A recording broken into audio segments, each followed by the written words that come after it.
Hi there, hope you're having a pleasant day wherever you may be. Right now, I'm surrounded by California, that is. I'm at the Geographic Center of California near North Fork.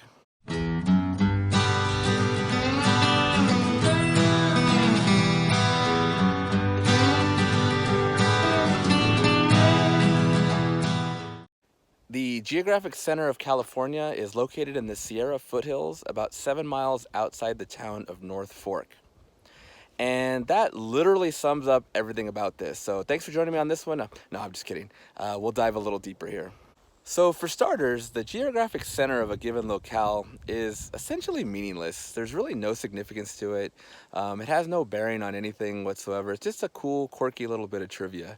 It gives towns a little something to lay claim to. Like here in North Fork, they have the sign when you drive into town. Then there's other ones like Lebanon, Kansas, which is the center of the lower 48, and Rugby, North Dakota, which is the geographic center of North America. Simply put, this is the middle of California. So as I was doing some research as to how they determine that, I found myself going down a rabbit hole of how to determine the centroid of irregular polygons, and that's led to some really complicated math that more or less looked like a foreign language to me and was way over my head. Now, there is a much more simple process. If you were to take let's say a piece of cardboard or something and cut out the shape of California and try to balance it on the head of a pin, that would be the location of the geographic center. As a matter of fact, from what I understand, back in the 1930s, it was that method that helped them determine that the center of California was somewhere near the town of Madera. Now, they weren't exactly accurate with that because Madera is about 20 miles west of here. In the 1970s, they used a little more sophisticated methods to get it narrowed down to here just outside of North Fork. And then in the mid-90s, they got even more sophisticated, brought in GPS to help determine the exact center of California, which is 37 degrees, 9 minutes, 58.23 seconds north, 119 degrees, 26 minutes, 58.29 seconds west. And that's how they determined this location. Once they determined that, there really wasn't much here. They found it, they knew where it was. They had a little wooden stick that needed to be periodically replaced because it was just a wooden stick. In 1998, the local historical society built this, and now we have this to enjoy. As I was doing my research, I realized there's just not a lot of information regarding geographic centers in general, let alone the particular state of California. But I did stumble across Huell Hauser. He actually came here in the mid-90s, right around the time that they established the location with GPS. Now, I'm not sure if he was actually part of that process, but it kind of seems like he was, based on the episode, how it played out. There were some students from Fresno State, some locals from the town, and it was actually his interviews with the people that helped give me a little bit of information that I wouldn't have otherwise had, because like I said, there's just not a whole lot of info out there. As far as visiting here, it is a little bit off the beaten path. The nearest town being North Fork, like I said. There's really not much to that town. It's pretty much one road. There's a handful of businesses there, a few restaurants. It actually looks like a neat little place to check out maybe when a non-COVID era is upon us.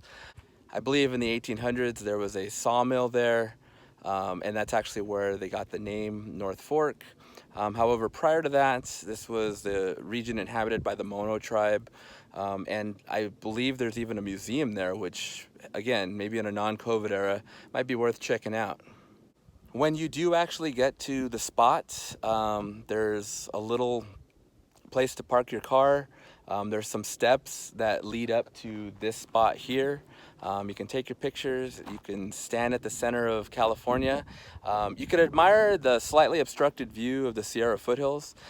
It is nice what you can see poking through the trees, but unfortunately the trees are kind of surrounding you here. There is sort of a footpath here that looks non-sanctioned. There's even a couple signs saying that restoration is in progress. So if you do visit, please use the stairs. And there's also a metal pole at the bottom of the hill here that says Cal Center. I couldn't find really any history behind that pole. I don't know if that was like the original marker when they kind of approximately knew the location, or if that's just a landmark to lead you to this. I'm not sure. If anybody knows, let me know. And one big thing to keep in mind is that if you decide to come visit, this is it, folks. There's not a whole lot here. You're coming out here because obviously you appreciate little bits of trivia and things like that, like I do.